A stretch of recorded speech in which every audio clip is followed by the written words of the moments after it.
Hey, welcome back to Night Owl Movie Talk, keeping you up on the latest movie news. And by latest movie news, I mean the damn Oscars. They just happened, and your boy's on it. I'm here with a recap, instant reactions, breakdowns. It's the only Oscar recap show for people who don't give a flying F about the Oscars. I normally don't. Like 2 days a year, I care. So as long as we got this 2 day window, let's just jump on it, right? Okay. So one of the many reasons I don't care about the Oscars is I was going to do a pregame show and a postgame show, and I looked to see what the pregame show on the TV for the Oscars was, and they had people walking on a champagne-colored carpet, no longer a red carpet, except at 6 o'clock, ABC's coverage of Live at the Red Carpet begins.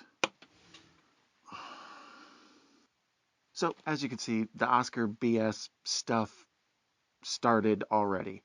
So I was annoyed before I even started. Also, I learned this year the way they're going to try to connect to younger viewers and keep the Oscars alive is the acceptance speeches were going to be on TikTok this year. So, you know.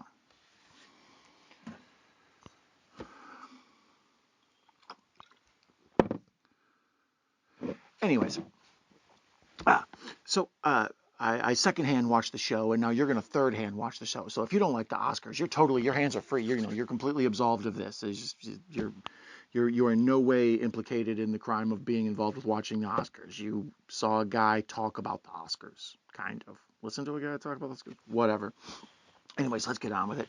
Um, Normally, I don't care about the Oscars. Like I said, when I was a kid, I kind of cared because they were more important. There was less media everywhere, and there were less people giving awards, and there was less coverage. So you would like see just the trailer for a movie, and then there would be the commercials for opening weekend, and then maybe if it did well, you would hear on the news, oh, blockbuster smash. People are lining up to see it or whatever. But then it would disappear till it came back out on video, and then it would disappear again, and you never hear from it. So something like the Oscars would get a movie like historically relevant. That's hard to say at 1 in the morning after two Stella Artois. Um, oh, and by the way, today's episode is brought to you by Stella Artois. So, and if I say anything stupid, we're gonna just blame it on her. Cool, good talk. Um, Anyways, forget what I was rambling about. It's not important. The point is, the Oscars used to be an important thing, and now it's not an important thing. As a matter of fact, the only thing that's important about the Oscars over the last few years is one year everybody got their, all the white dudes got their butts in a bunch because, what was it, Parasite won. And they were like, this is a foreign film, it shouldn't be Best Picture. They were all crying. It was ridiculous. I thought it was kind of funny that they did that, because who cares, right? But, so, um, I was curious this year. The big odds-on favorite to win a bunch of stuff was Everything, Everywhere, All at Once. So much to remember there. Um, and the people thought that was just going to pretty much sweep the Oscars this year, and I thought it was pretty much going to sweep the Oscars this year too. So I wasn't quite interested. There was a few other movies. It's always the usual suspects, they pick like whatever about 8 to 12 movies that they're just going to pepper in every single category over and over and over, and it's the stuff that like hardly anybody talks about. So then one year, to try to boost ratings, they did what's called like the Dark Knight rule, where they expanded the Best Picture category to 10 now. So they try to make sure they include like popcorn movies, like big blockbuster hits, like things that made money for once, because normally it's some independent movie. Really what it was Harvey Weinstein was politically rigging the system. He was in everybody's ear in Hollywood, and he was getting his little indie movies, kind of this. He was getting behind the scenes pub and doing other awful stuff, but he was manipulating people and using his power to get Oscars for movies that really just needed publicity more than they were actually deserving of being recognized historically or whatever, right? That was a long way of saying the Oscars are kind of rigged and stupid. But to get attention back, they did this Dark Knight rule where they added the Dark Knight, because of Heath Ledger and blah, blah, blah. So, a lot of big time money making movies have gotten in because of this Dark Knight rule. Like Black Panther was nominated for Best Picture, and all these stuff. So it's more interesting, and they are trying to cater more to the average film going audience, but it's still just it's Hollywood's prom. It's a bunch of rich people who you only see in magazines or in websites or whatever, photo shoots, and they're made up and airbrushed and they look perfect always and stuff. And it's like, oh, now here they are in life, like having 2 or 3 days spent on Well, some of these actresses are getting their dresses made for months and months and months. So yeah, it's just absurd. The whole thing's just it's pageantry. I like to see that it's like a dog show, except for people. So it's like, oh, look, there's the famous guy. Oh, the famous guy's got a pretty girlfriend. Surprise, surprise. Oh, hey, there's the rich famous lady. Oh, what do you know? She's dating a billionaire. Wow, didn't know that. Surprise, surprise. And then each year it's like, whose boobs are out, what old person's getting ready to die, so we got to shout them out and make sure they get, recognized by the Academy before they pass away. It's a real political, just boring, predictable, blah. So it's the Oscars. Yay! Um, so let's get on with this year's stuff. Shout out to the Daily Beast's Obsessed, who wrote this article. This is Allegra Frank, the deputy entertainment editor. She did a fine job keeping up with this. As the Oscars went on, she updated the nominated list to have the winners in it. So if you work at the Daily Beast or you have some connection to the Daily Beast, find a way to get Allegra promoted from deputy to sheriff entertainment editor. All right, let's start with the least important ones and work our way up because that's how they do it. Ooh, all right. Best visual effects. All Quiet on the Western Front. Avatar, The Way of Water. The Batman. Black Panther, Wakanda Forever. And Top Gun Maverick. All right, so out of these first movies that I already see that are like the big ones of the years, the reason these titles are important is you're supposed to remember them years down the road because these are important movies. It's in a few years you won't remember like any of them. Only the comic book movies will be the most memorable ones, which is hilarious because people rip on comic book movies. But out of these movies I just listed, we got 3 colons. Oh, the world is just overrun with colon movies.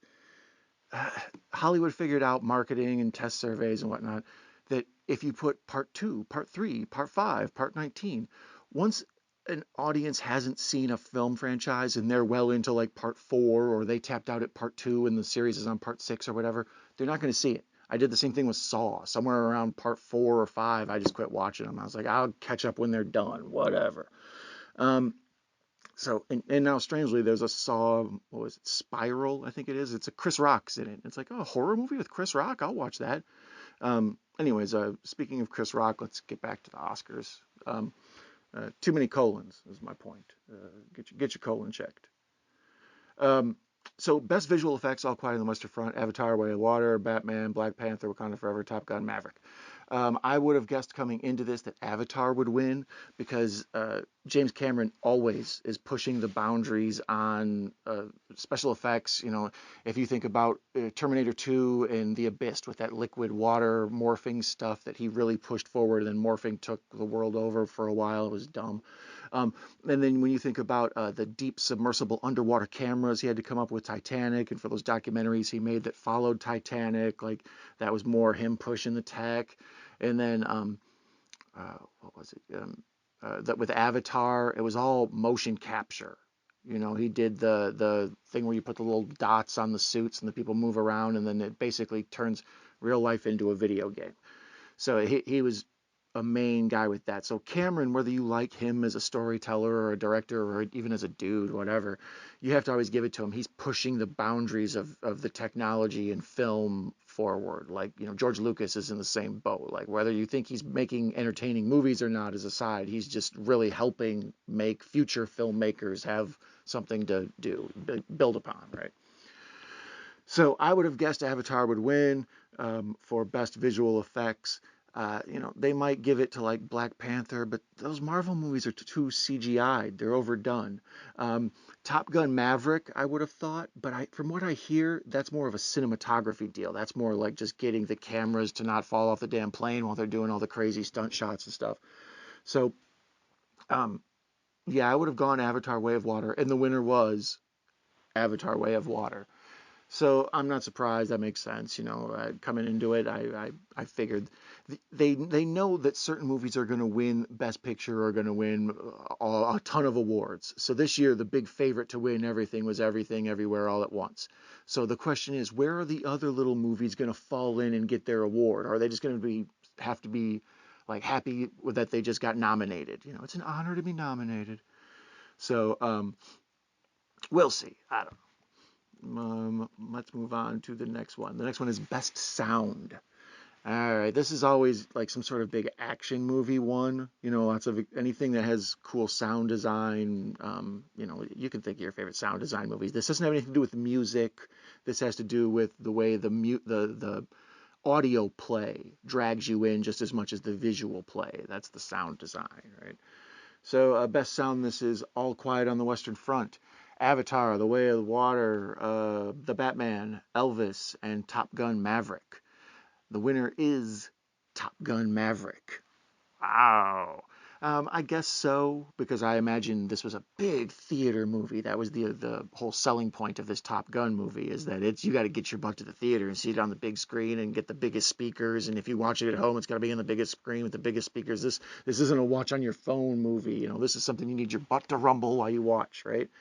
So, um, I'm not surprised that this wins here, because I don't think it's going to win Best Picture and some of the other things it's nominated for. If it wins Best Picture, that'd be cool. But, you know, like I say, I think it'll have to be happy with some of these, just the nominations and some of these lower awards.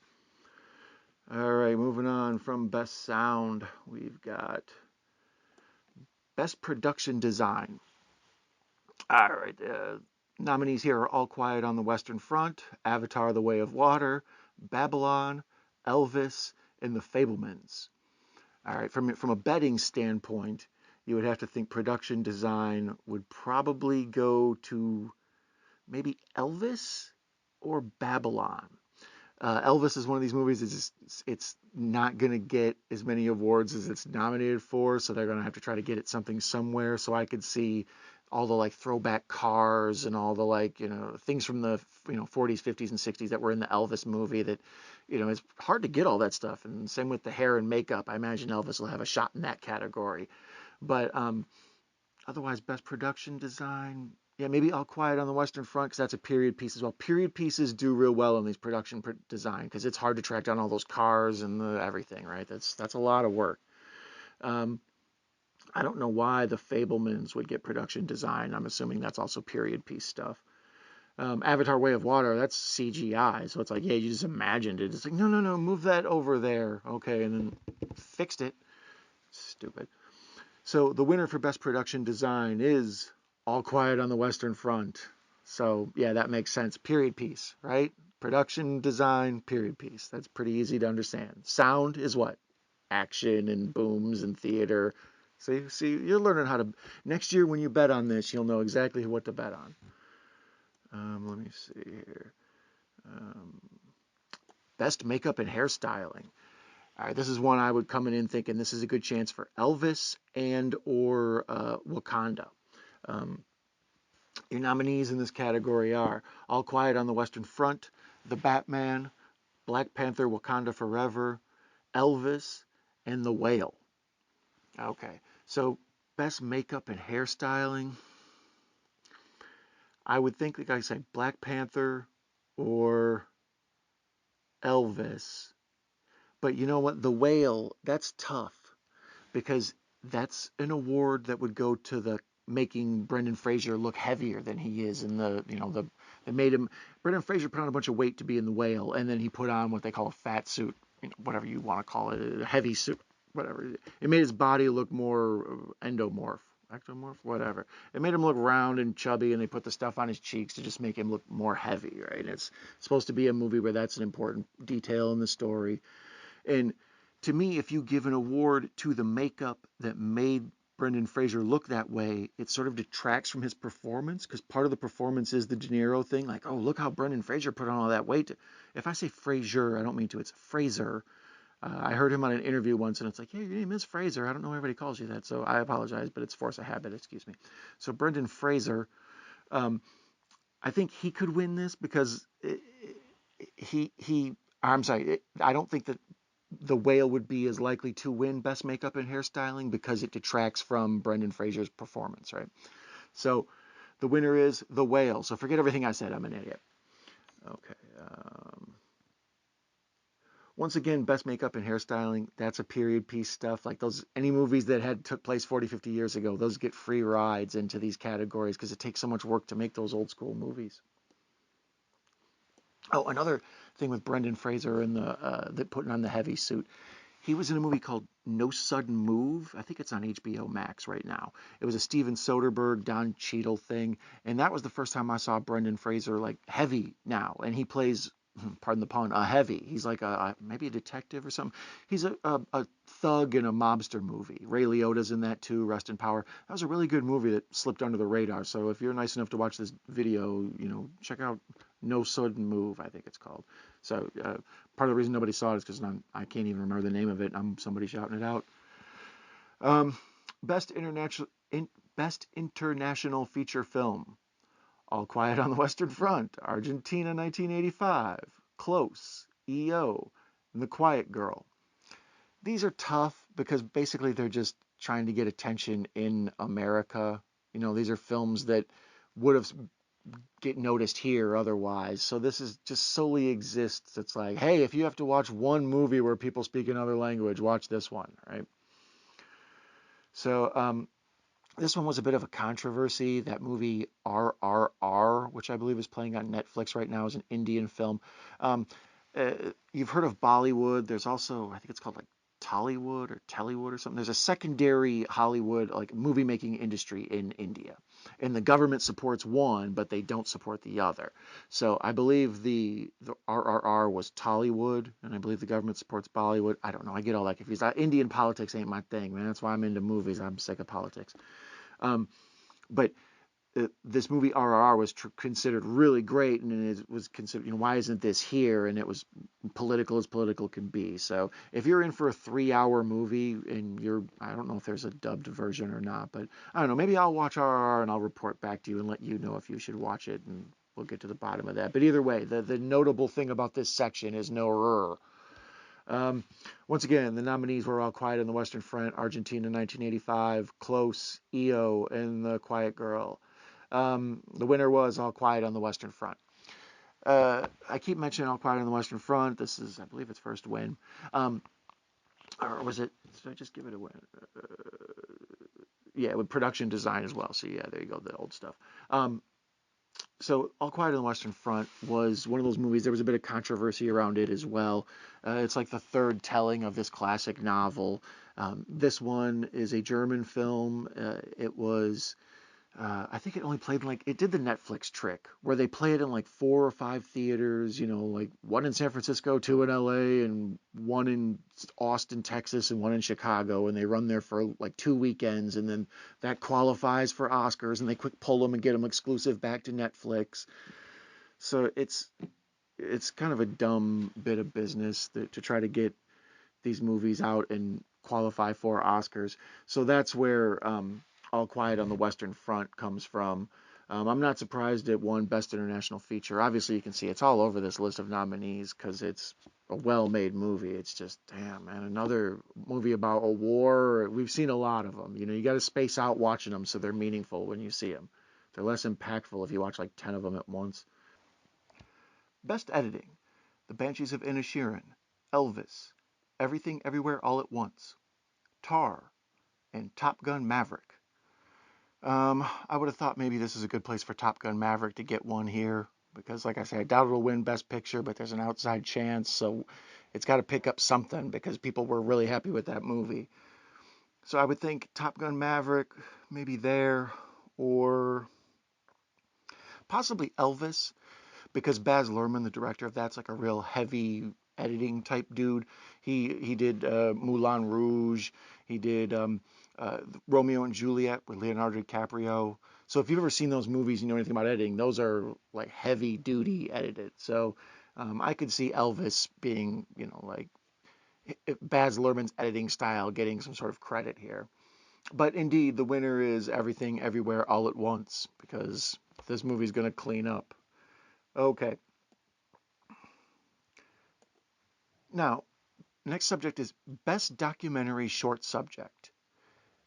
These short films have no business being on the main show.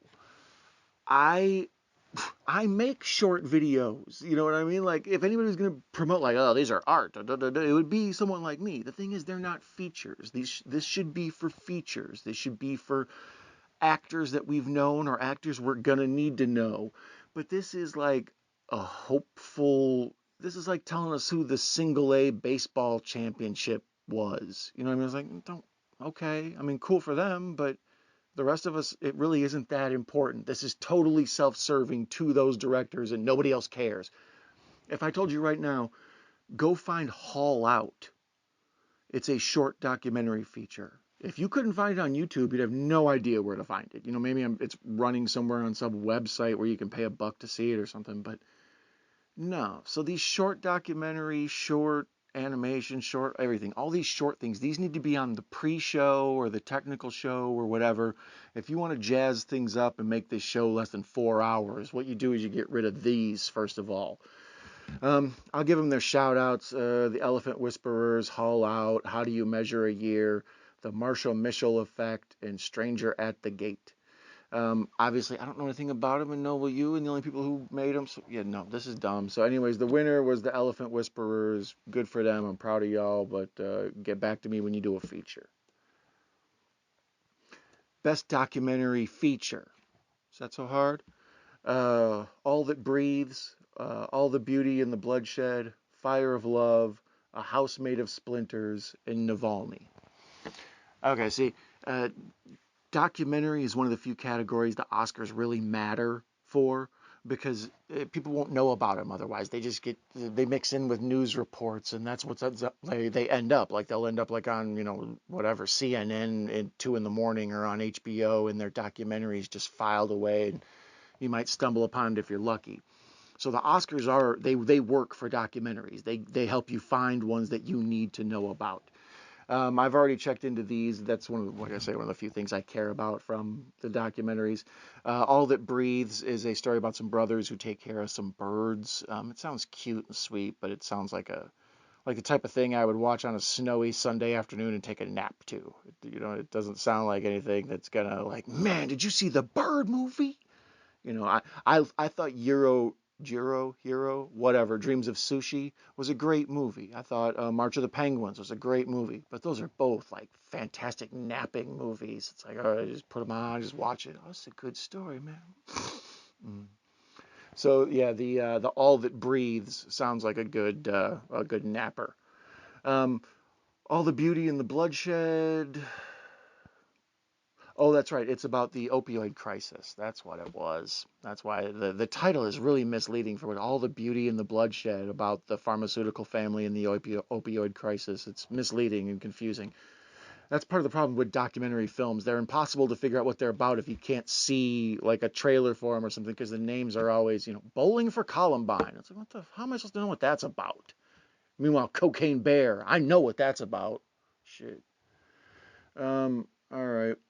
Uh, So best documentary feature, Fire of Love was a documentary about some people who were making a documentary while an earthquake or a volcano erupted. So the documentary is about these people and that, and it's a real Pompeii kind of deal, whatever. And then The House of Made of Splinters is the Ukraine one. It's about some women who run a shelter in the middle of the war. So it's about the war, but it's got a deeper, thing to it. So, and then last was Navalny. I think there's a handful of documentaries about Navalny. I think there's a handful of documentaries about that volcano one. So yeah, whatever. The Navalny one, he's the opposition to Putin. He's like Will Ferrell and Austin Powers. Like there's been like 9 assassination attempts on him. He just keeps shaking them off. He's like, oh, I've been shot 6 times. Whatever. He's been poisoned. It's okay. I'm on fire. I just rolled around. I'm in pain though.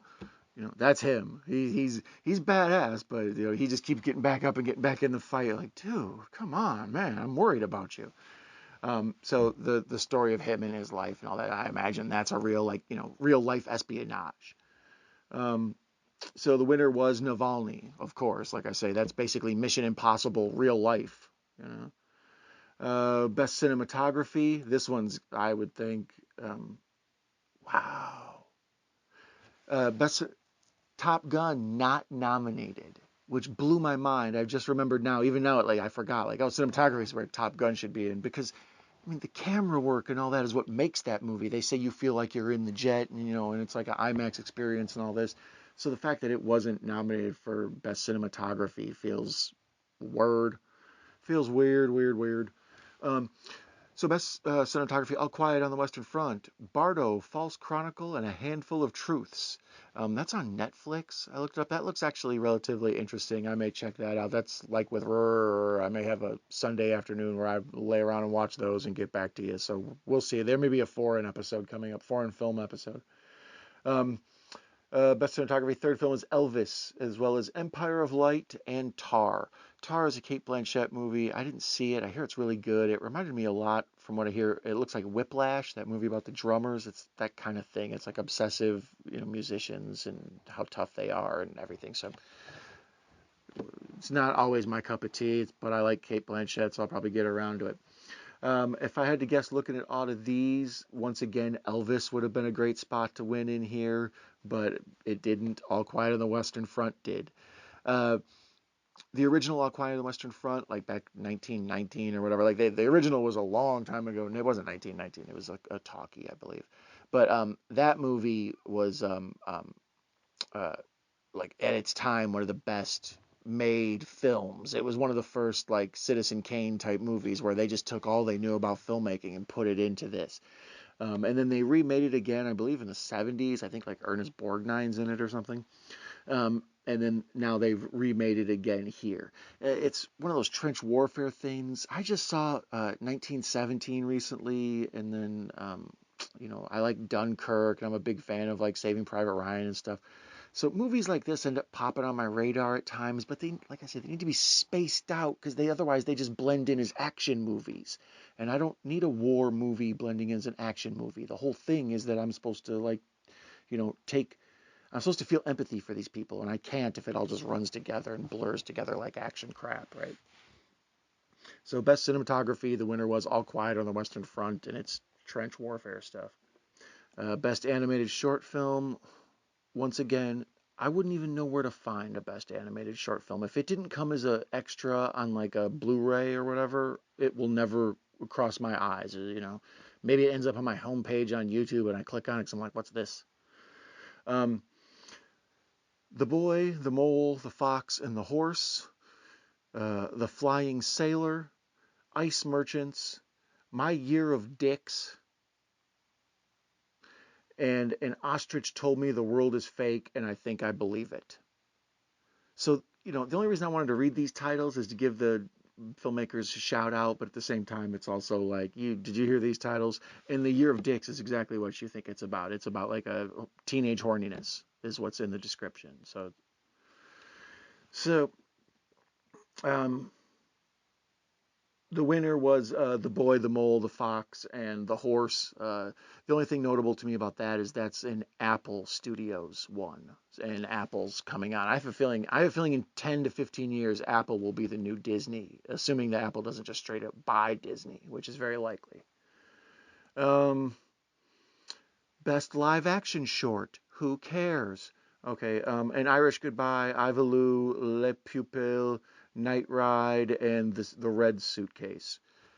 Best of luck to y'all. I hope you get to make a feature. I hope the winner, An Irish Goodbye, I hope that catapults you into getting financing for movies to make, and someday I'll hear of you. But until then, go to the pre-show, yo. Um, okay. Best music, original score. Original score is the like music for the movie, not like songs or something you might hear like on the radio or something that would be in the soundtrack or whatever, but like the score, the Star Wars, dun, dun, dun, dun, dun, Jaws, dun, dun, dun, dun, dun, dun. So certain movies, the score is just as iconic as the movie. So score is always a big deal. Um, Let's see here. I believe in this one, The Fablemans is nominated, as well as Everything Everywhere All at Once, The Banshees of Inisherin, Babylon, and All Quiet on the Western Front. In this one, I believe, I think it's The Fablemans.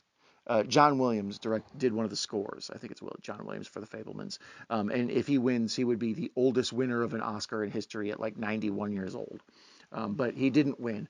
All Quiet on the Western Front. Wow. So this was supposed to be like Everything Everywhere All at Once, but it kind of, all the attention feels like it's going to this Netflix movie, right? I think it's a German language film even.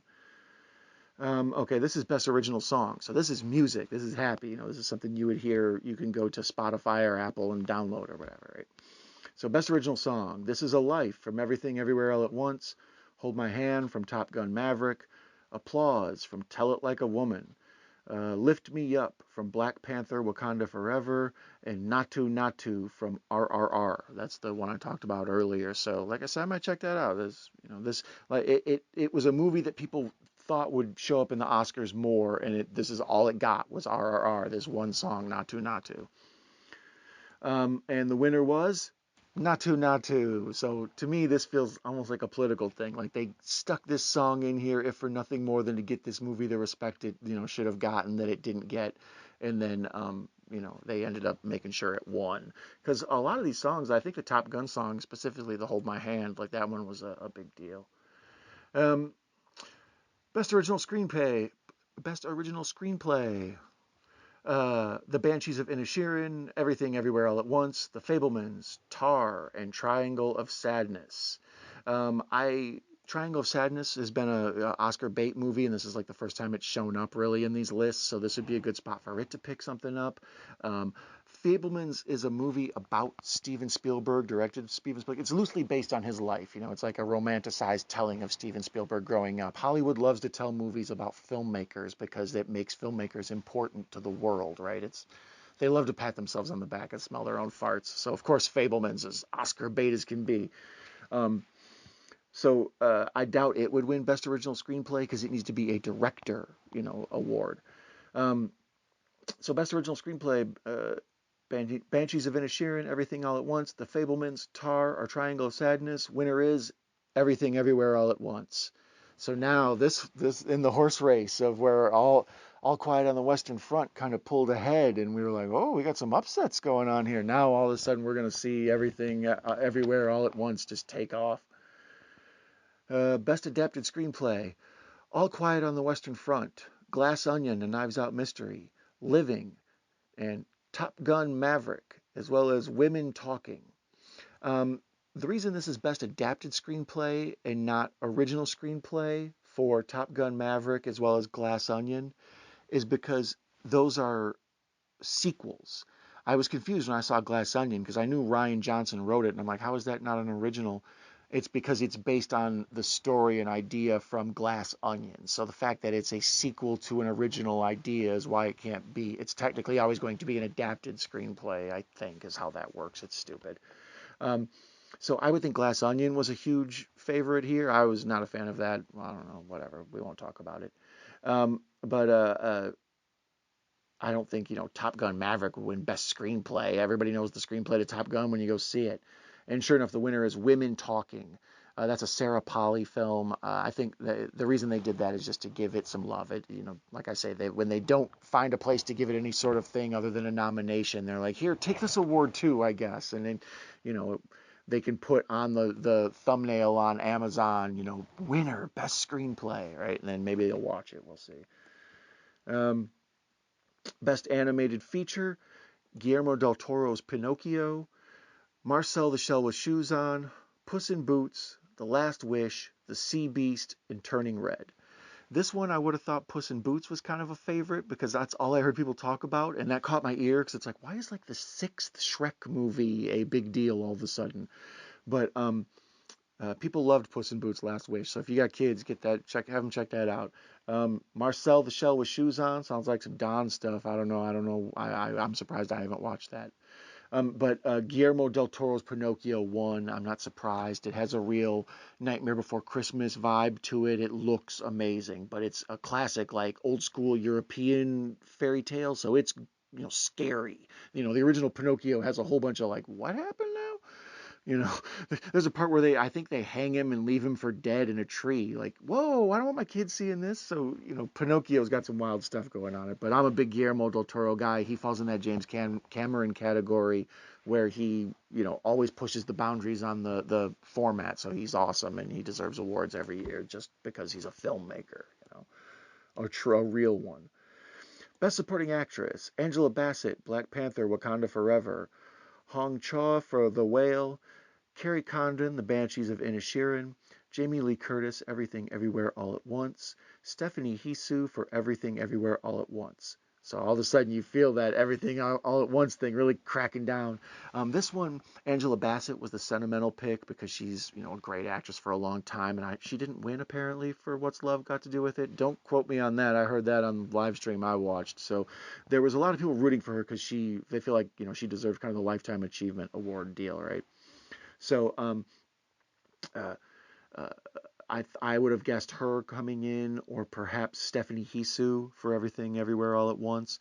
So the winner was Jamie Lee Curtis, Everything Everywhere All at Once. So she gets the Lifetime Achievement Award instead of Angela Bassett, but they also get another chance to recognize Everything Everywhere All at Once. So as far as like a laying your bets down and trying to when the Hollywood voters go through and vote, to be a voter, I think all you have to do is ever have won one, then you become a member of the Academy. So basically all the other people who have won one are the people who are voting. And they fill it out like choice ranking, and that's how they get it. So it feels to me like they covered their butts on two bases with the Jamie Lee Curtis Everything Everywhere All at Once move, right? Okay, moving on to Best Supporting Actor. Brendan Gleeson for Banshees of Inisherin, Brian Tyree Henry for Causeway, Judd Hirsch for The Fabelmans, and Barry Keoghan for The Banshees of Inisherin, as well as Ki Hai Kwan from Everything Everywhere All at Once. Now, Ki Hai Kwan, that's the guy. That's my man. He was Short Round in Indiana Jones and the Temple of Doom, or he's Data in Goonies, right? So seeing him back in movies now, it feels like a kid. I bumping into somebody I went to grade school with at the grocery store or something. Like, hey man, I remember you. You were cool. That's how it feels like seeing, Data and Short Round be back. I feel bad that that's how we all have to keep bringing him up. His name's Key, so I'm happy for Key. I think that's cool. Like, that's who I was rooting for from the beginning. He's the reason I ended up seeing this movie. It's like, I don't know, it doesn't sound like something I'd like to see. It's like, no, your old boy from Goonies is in it. And I was like, well, you've sold me now. Um, so I was rooting for him coming into this, and then momentum built for him. And you heard a lot of people saying like they thought he would win because that was such a cool novelty that my man was back. Like, do you remember? So sure enough, he won, and it was nice. He gave a nice acceptance speech and stuff. A lot of people said his was the best of the night and stuff. So I was happy to see my man. He seemed very genuine and grateful. It's nice, that his trip in acting has brought him here, right? Here's to you, Dr. Jones. Um, let me see here. Okay, and then now moving on to the big boys, or big girls, I should say. Best Actress. Uh, we got Cate Blanchett for Tar. I love Cate Blanchett. She's like she's the market correction on Meryl Streep. It's like she's the reliable actress you just get. She's gonna knock it out of the park like every single time, and it's always a winner. And no matter what's going on, Cate Blanchett is just going to be, it's going to get your movie the right publicity. You're going to get the right tone and performances. She wouldn't even be involved with it if it wasn't a proper piece, right? So the only reason I would ever even see Tar is because of Cate Blanchett. So best actress, good, good. Anna de Armas for Blonde. That one blows my mind because I haven't seen Blonde intentionally.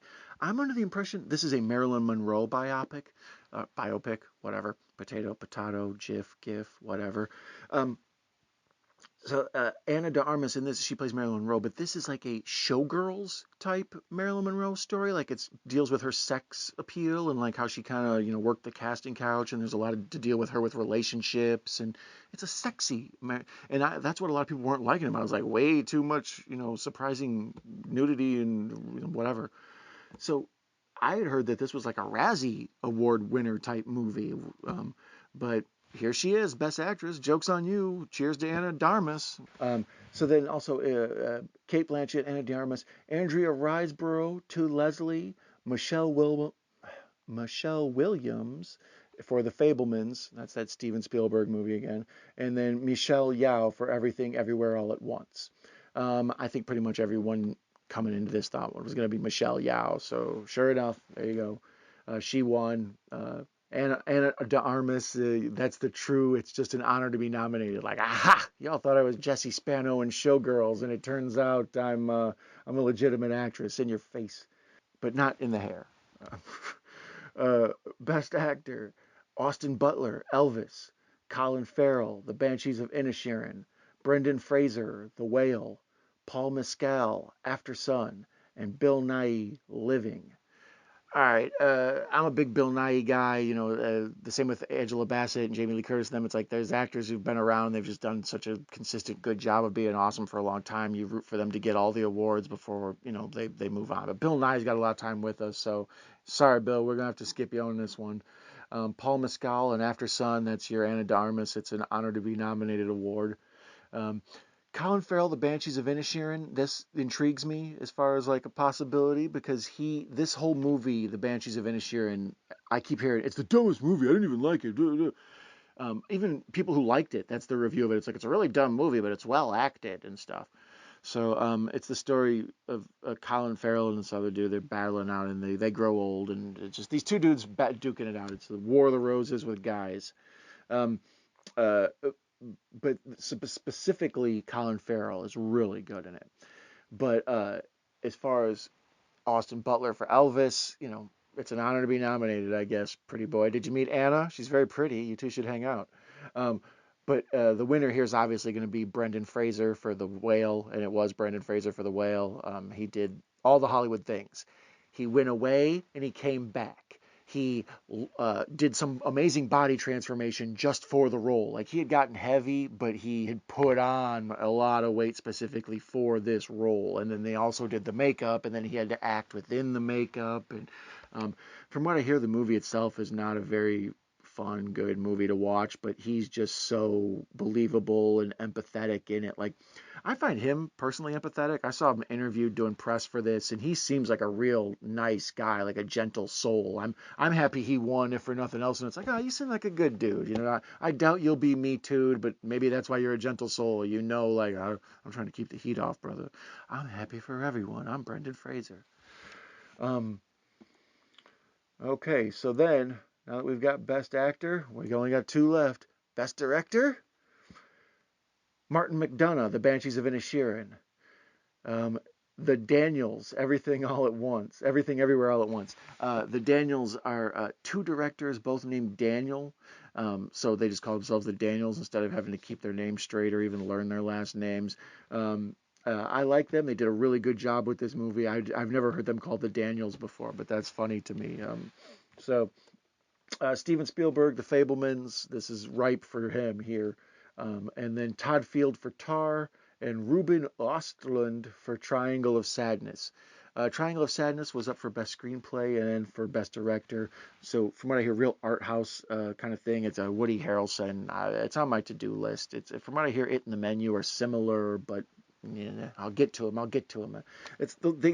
They fall mediocre on my life queue. It's like, yeah, someday I'll get to them when I need to break up all the other, action and horror and documentary and stuff I watch. It's like I need something just weird to mix in there. So, but the winner for Best Director is The Daniels.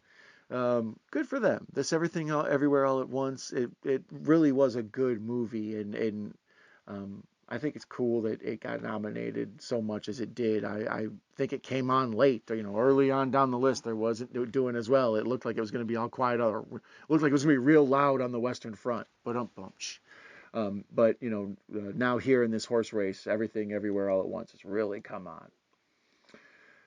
And now here we are with the Best Picture. The 10 nominees are. Thank you, Price Waterhouse. All Quiet on the Western Front, of course. Avatar, The Way of Water, of course. The Banshees of Inisherin. Elvis. Everything Everywhere All at Once. The Fablemans. Tar. Top Gun Maverick. Triangle of Sadness. And Women Talking. So this pretty much is like, if you go by money made, Avatar would win. But since it made all the money, it don't need to win. So thanks for coming. You already won your special effects awards or whatever. Um, and then uh, All Quiet on the Western Front is all of a sudden like a lurking dark horse in who could win this. And then Top Gun Maverick like reinvigorated theaters. Where everybody thought the theater was dead, and it came on and just brought it back to life. It was the CPR for theaters. So Hollywood might just reward Tom Cruise for that alone. Like, hey, thanks for saving us, pal. Bailout. Um, all the rest of these fall into the hey, it's an honor to be nominated category. It's like, yeah, I just came for my free champagne and shrimp cocktail. The tuxedo was free. Let's see, and the winner is, yeah, of course it is. Everything, Everywhere, All at Once. Um, this one's interesting to me because I remember what a big fuss everybody made a few years ago when Parasite won. So I'm curious to see if racists are going to come out of the woodwork and try that same old tire. Like, why is this such a Asian heavy movie? Sweeping the American Academy Awards. I wonder if that narrative will bubble up. That's a gross one, but it's a thing that'll happen. Um, Also, in the in memoriam during the Oscars, they skipped over two notable people. One was Robert Blake. He had a real sketchy life. He was a child actor, and he worked all the way up till he was old. But he supposedly he probably murdered his wife. He's dead now, so I don't even have to say allegedly. I don't think. Please don't assume me estate of Robert Blake.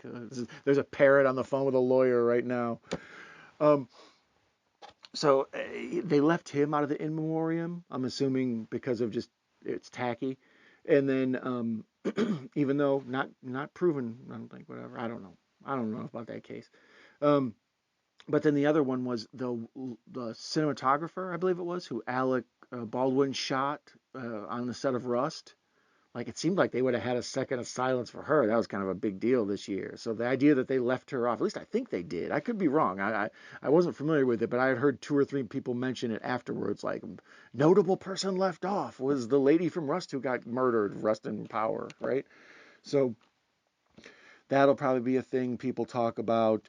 Jimmy Kimmel made a few jokes about Will Smith slapping Chris Rock last year, and they made a joke about there not being any women in the Best Director categories, and the usual stuff. I feel bad. Jimmy Kimmel kind of lost the job because of that weird mix-up a few years ago with Moonlight and La La Land, and then Chris Rock basically lost the job because Will Smith assaulted him in front of live television. So whatever. Um, Lastly, I'm going to be curious what the ratings are. Last year they were around 10 million until the slap happened, and then all of a sudden people were real curious about the Oscars. I would think this year they'll be down. Each year all these things are going down because of cutting the cable and all that or whatever. I think maybe the Oscars were on Disney Plus. I'm not sure, um, uh, but I would think the Oscars, since it was like 10 last year, I'm guessing a 9 this year. If it's down to like a 7, then I'd be willing to bet they'll think of other things to do regarding presenting the Oscars over the next few years. Whether it'll be, I don't know, some move to YouTube or whatever. I don't know. Like they're gonna have to figure out something because there's no attachment to young audiences trying to show the acceptance speeches, which is the dumbest part. When you watch the Oscars, no one's ever like, oh, I loved the part where they just sit up there and talked about how thankful they were. Oh, I didn't think I was gonna win. So dumb. Or else they lecture you like, I brought this piece of paper. I'm gonna tell you about global warming. It's like, please don't. So, those things, if they end up on TikTok, they're not going to get new audiences. They're going to scare off audiences. So, anyways, thanks for watching this all the way through. This is a new experiment of me going light editing, heavy personality, so I can do quick turnaround. Because before I keep getting caught up in this whole, like, something happens and I make a video about it, then I edit for 7 days, and it's like, what you talking about that old news for? So hopefully this will be a quicker turnaround with things, and hopefully this went well.